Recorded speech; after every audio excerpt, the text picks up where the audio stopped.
Immediate Yield, Future Harvest, The Ethics of Preemptive Infrastructure Theory, Introduction. Not all infrastructure is built with immediate utility in mind. Some of the most powerful systems in human history were constructed long before their true purpose or full potential was understood. Roads carved through wilderness, communication protocols drafted in academic labs, and cryptographic foundations like Bitcoin and Ethereum. All of these began as base layer investments with little mainstream application at their inception. Over time, however, they became enabling substrates for massive waves of compounding value. This is the essence of preemptive infrastructure theory, that foundational layers must often be built before their full value is visible, and yet, once in place, they allow higher-order layers to flourish in ways that were previously unimaginable. These base layers, whether digital, ecological, or societal, serve as platforms for optionality. But there is a deeper question rarely asked. Should we only build for the future? Is it acceptable to construct infrastructures whose benefits may not materialize for years or decades, while demanding sacrifice in the present? The answer, this theory argues, is no. Because true sustainability, economic, ethical, or ecological, demands that foundational work provide immediate value as well. This is the litmus test of any preemptive effort. Does it reward the builder today, even modestly, while planting the seeds for exponential value tomorrow? If not, we risk not only strategic failure, but moral failure, offloading costs onto the unborn, extracting from the present with no ethical anchor in the now. This exposition will explore the layered logic, systemic implications, and moral weight of preemptive infrastructure. It will show why the most effective and ethical civilizational investments are those that yield today and harvest tomorrow. Foundations before utility, the logic of preemptive infrastructure.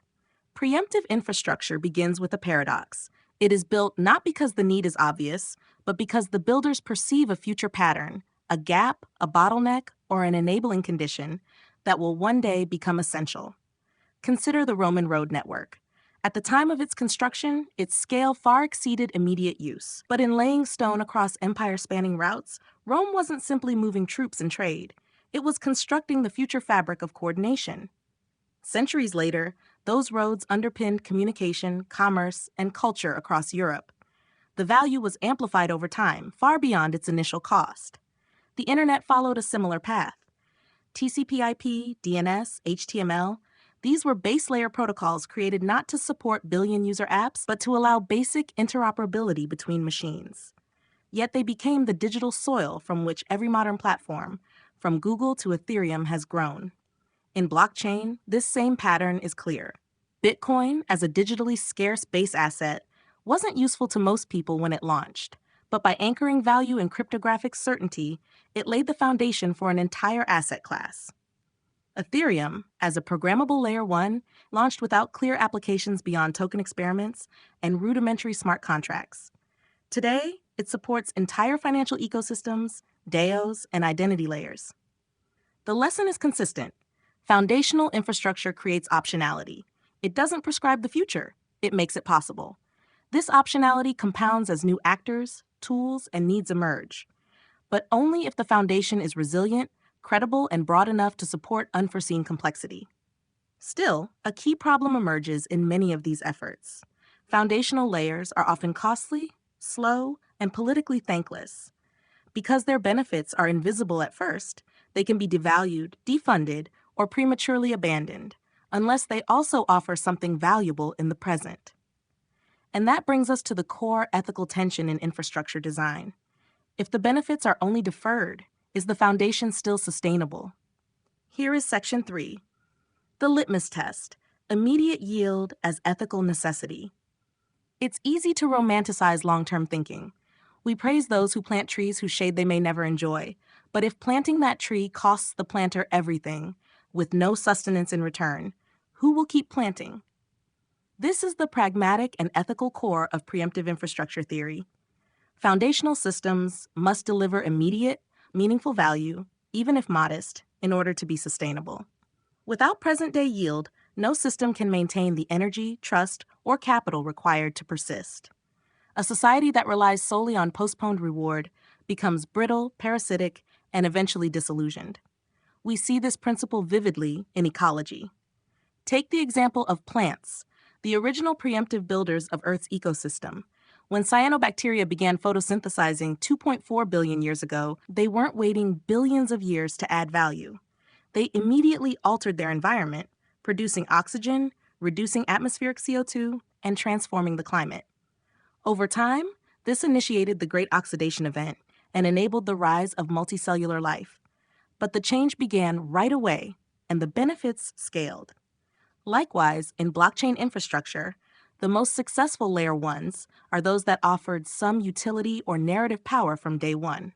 Bitcoin gave immediate value through sovereignty and censorship resistance. Ethereum allowed developers to experiment with smart contracts and tokens from its earliest days. Even IPFS and Arweave, though forward-facing, provided tools for decentralizing storage in the present, not just in the hypothetical Web3 future. These examples passed the litmus test. They gave something to someone now while enabling much more later. The same pattern is true in public goods. A water system must offer water today, even if its full reach takes years. An education initiative must offer learners real opportunity now, not just future credentialing potential. Even planting trees must include edible fruit, soil protection, or income in the short term to incentivize communities to persist. This leads us to a core axiom. Preemptive infrastructure that lacks immediate reward will not be maintained because it violates the energy laws of systems and the dignity of those doing the building. Deferred-only reward is not a sign of vision. It's a red flag. When systems demand present sacrifice for hypothetical future benefit without grounding that sacrifice in today's meaning, they become morally unjust and structurally unstable. And that's exactly what we'll explore next. Here is Section 4, the moral failure of deferred-only systems. When a system is built on the promise of future benefit, but offers no tangible value in the present, it becomes a moral gamble. If that future fails to arrive, the burden of risk falls squarely on those who made the sacrifice. Worse still, when these systems are constructed at scale, the burden often shifts not just to those alive today, but to generations not yet born. This is not visionary, it is parasitic. Global debt as a deferred-only system. The global economy today is sustained by a logic of deferred payment, borrowing from the future to finance the present. Governments rack up unsustainable debt levels, central banks suppress interest rates, and consumption is fueled not by productivity, but by credit expansion. The long-term plan? Kick the can. But the reality is simple. Debt without regenerative return is theft from the unborn. We have normalized a system that will require our children's children to pay interest on money they never borrowed for promises they never consented to. They will be born into scarcity, not because nature failed them, but because we front-loaded extraction and back-loaded the cost. This is what happens when infrastructure becomes untethered from ethical design. When roads are built to nowhere, data centers to mine useless tokens, or education systems that credential but do not empower, we are creating monuments to waste and injustice. The pension and welfare time bomb, deferred-only models exist not just in fiscal policy, but in social infrastructure. Consider pension systems based on aging populations. These programs were launched in an era when the working population vastly outnumbered retirees. That ratio has collapsed. As birth rates fall and life expectancy rises, the future that was supposed to fund today's retirees simply does not exist. So who pays? The young, many of whom cannot afford homes, have been priced out of education and are taxed to fund a system that will not be there for them. The result is not just economic instability, but intergenerational resentment, a breakdown in the moral fabric that holds civilizations together. Deferred infrastructure versus preemptive infrastructure. There is a crucial distinction here. Deferred infrastructure extracts today and promises delivery later with no guarantee. Preemptive infrastructure, rightly executed, delivers both. It serves now and enables more later. That is why the litmus test from the previous section is so vital. If the reward is entirely postponed, the system is not just risky, it is structurally and ethically broken. Because when people give their energy, trust, or money to build something, and that system fails to return anything of value until long after they are gone, The design itself is unjust. In the next section, we'll return to the soil layer metaphor and explore how ecosystems and blockchain systems model this dynamic through layered interdependence and rooted resilience. This content is brought to you by Bobby Giggs. Promote your brand here and reach a wide audience across platforms like YouTube, Instagram, and Facebook. Follow the links in the description to get started. Section 5. The soil layer analogy. Blockchain, nature, and the layered stack. Nature does not build in straight lines. It builds in layers, with each tier depending on the resilience and richness of the layer beneath it. Nowhere is this more apparent than in the soil, the literal and metaphorical foundation of life. Soil is not glamorous. It is unseen, messy, and slow to form, but it holds the key to the entire biosphere. It anchors plants, stores nutrients, and acts as a coordination medium between roots, fungi, bacteria, and minerals. Every tree, every harvest, every animal depends on it. In technological systems, particularly blockchain, this metaphor maps precisely. Layer 1's as soil. Layer 1 blockchains like Bitcoin and Ethereum are the soil layer of decentralized digital infrastructure. They provide consensus and security, anchor state and logic in Ethereum's case, create a shared reality that others can build on. Just like soil, they are slow to change, hard to replace, and fundamental to everything above them. Layer 2s and apps as beneficiaries. Layer 2 solutions, decentralized applications, DDApps, and protocols like DeFi, NFTs, and DAOs are the beneficiaries of this base layer. They extract coordination, settlement, and security from the L1, just as trees pull nutrients and stability from the soil. Their growth and complexity are a direct result of the quality and richness of the soil beneath them. Mycorrhizal fungi and middleware layers. In ecology, fungi form vast underground networks, mycorrhiza, that connect trees to each other, mediate resource sharing, and accelerate the flow of value within the system. These fungi are not foundational like soil, nor emergent like leaves, but they are essential. In technology, these map to middleware, APIs, bridges, or oracles, the connective tissue that allows independent parts of the system to coordinate, share state, or synchronize across chains and environments. Nature's logic is recursive. Systems evolve to both give and take, but the healthiest systems always feed their base. When ecosystems degrade, it is often because the base layer, soil, is eroded or poisoned. When tech ecosystems degrade, it's because the foundational L1 is corrupted through centralization, unsustainable incentives, or brittle consensus. That's why building rich, decentralized, value-generating base layers is not just a technical challenge, it is a civilizational one. And it's why immediate yield and long-term compounding must begin at the base. Next, we'll explore what it means to think that way, why civilizations that build strong base layers endure, and why the decision to build them at all may be the most strategic move a society can make. Here is Section 6, Civilizational Strategy, Why We Build at the Base. Every enduring civilization has one thing in common. It invests in foundational layers it may never fully control or directly profit from, but without which no higher-order system can survive. This is not short-term thinking. This is civilizational strategy. Planting without possession. The oft-quoted proverb says, "A society grows great when old men plant trees whose shade they know they shall never sit in." But here's the deeper truth. The tree does offer something now. It cools the soil, it nourishes the roots, it stabilizes the land. Even as it grows, it sustains. It gives today and it multiplies tomorrow. This dual return, immediate yield and future harvest, is what separates wise foundational work from mere speculation or sacrifice. And it is precisely this duality that defines ethical infrastructure.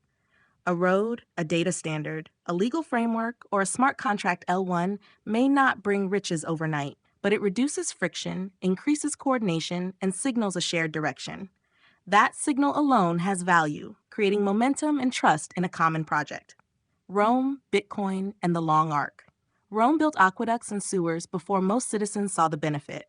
But over time, these investments underpinned public health, urbanization, and empire-wide coordination. The upfront cost was immense. The compounding return was civilizational stability.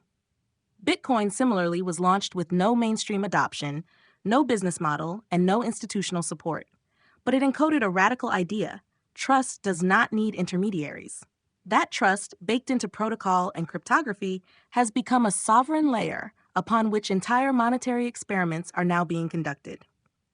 These are not just technical moves, they are strategic moral choices. They say, we will pay the price now, not because we demand return, but because we know that without this layer, nothing good can grow. Time-bridging capital. True infrastructure acts as time-bridging capital. It connects the labor of today with the opportunity of tomorrow without exploiting either. It respects the present while honoring the future. In this light, the decision to build infrastructure is not merely tactical. It is a vote for continuity, a stand against fragility, a bet that our children deserve more than collapsing foundations and IOUs. And so we arrive at the heart of this theory. To build at the base is to invest in the conditions of abundance, without claiming sole ownership of the fruit. That is not utopian. That is strategic. And it is the only path forward if we wish to leave something behind that lasts longer than our own incentives. The 7. Conclusion: designing for both now and later. To build wisely is not to choose between present and future, but to honor both simultaneously. That is the heart of preemptive infrastructure theory, not just as a strategic play, but as an ethical framework. We do not need more projects that only promise long-term gains, nor can we afford short-term wins that hollow out the foundation. The systems that endure, the ones that are both loved and needed, are those that deliver meaningful value now, enable exponential value later, do not offload moral or material cost onto future generations. This is not merely a principle of design. It is a test of character. Because every generation is given a choice to extract or to invest, to dominate or to steward, to postpone or to plant. A civilization that chooses only extraction will burn bright and collapse quickly. A civilization that only postpones will lose the support of its builders and decay from within. But a civilization that builds soil layers, that nurtures the invisible foundations of trust, coordination, ecology, and code, can create systems that regenerate across generations. We must build as if our descendants will inherit the systems we leave, and as if our neighbors live within them today. So the next time you're offered a visionary idea that delivers nothing now, ask, does this system feed the soil or just the story? And when you're asked to sacrifice for the future, remember, sustainability isn't sacrifice, it's structure. It gives now and it gives later. That is the ethic. That is the test. That is preemptive infrastructure theory.